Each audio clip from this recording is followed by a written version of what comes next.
It's 3 a.m. and you're staring at the ceiling. Your phone is face down. Your eyes are wide open. You tell yourself something is wrong with you. But the real answer is far stranger. For most of human history, waking up in the middle of the night wasn't a disorder. It was the plan. Right now, your brain treats an unbroken 8 hours as the gold standard. One long block, lights out to alarm clock. Anything less feels like failure. You blame stress, you blame screens, you blame caffeine. But your ancestors didn't sleep like you do. Not even close. In the 1990s, psychiatrist Thomas Ware ran an experiment that quietly rewrote what scientists thought they knew about sleep. He placed a group of volunteers in rooms with no artificial light for 14 hours a night, week after week, mimicking the long winter darkness your ancestors would have lived through before electricity existed. No screens, no bulbs, just darkness, the way it used to be. What happened next surprised him. The volunteers didn't sleep for one long stretch. Instead, their sleep split in two.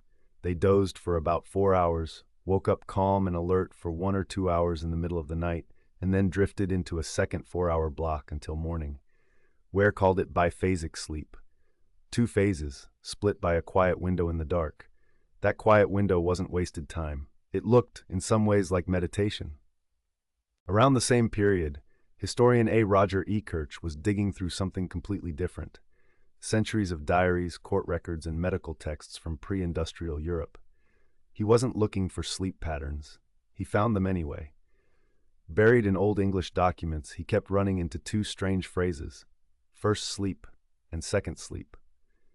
People wrote about them constantly, the way you'd write about lunch or dinner. Go to bed after sunset. Wake naturally sometime after midnight. Spend an hour or 2 awake in the dark, then fall back asleep until dawn. What did people actually do in that gap? Ekirch found records of prayer, quiet conversation with a spouse, tending a low fire. Some reflected on dreams from their first sleep, since the boundary between sleeping and waking felt thinner in candlelight than it does under LED bulbs. Midwives scheduled visits around it. Doctors recommended it as the ideal time to conceive a child, believing the body was most relaxed then. Nobody described it as insomnia. Nobody reached for a solution. It was simply Tuesday night. So when did this quietly disappear?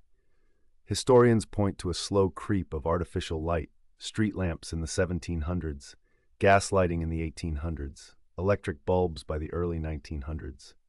Each new light source pushed bedtime later and shortened the natural darkness your body once had to work with. Segmented sleep didn't get diagnosed away. It got lit away. By the time electricity reached most homes, first sleep and second sleep had vanished from conversation entirely. Ekirch found almost no references to the phrase after the early 1900s. A pattern that lasted for centuries disappeared within a couple of generations, and nobody wrote its obituary. People just forgot they'd ever slept differently.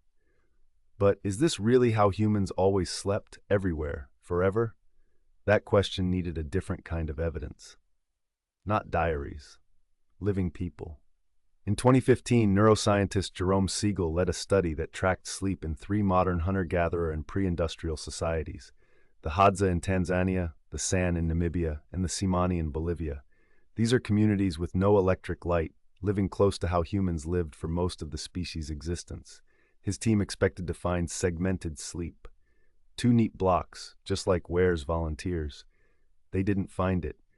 These groups mostly slept in a single consolidated block, averaging under 7 hours a night.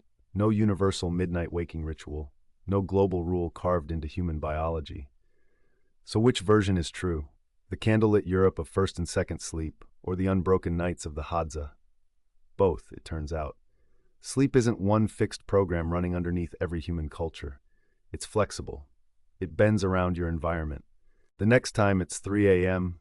and your eyes are wide open, you might not be malfunctioning at all.